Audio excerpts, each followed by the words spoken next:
Aquesta iniciativa ha sortit d'unes llevadores a la sala de parts juntament amb una ginecòloga que es va plantejar fer com si fos la petjada de la placenta impresa amb un paper com a recordatori del naixement del nen.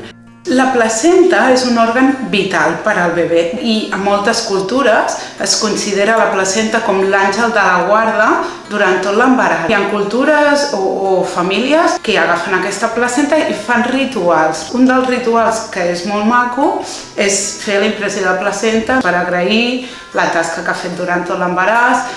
Cada impressió de placenta és única. No hi haurà cap altra igual i és el record d'aquesta placenta.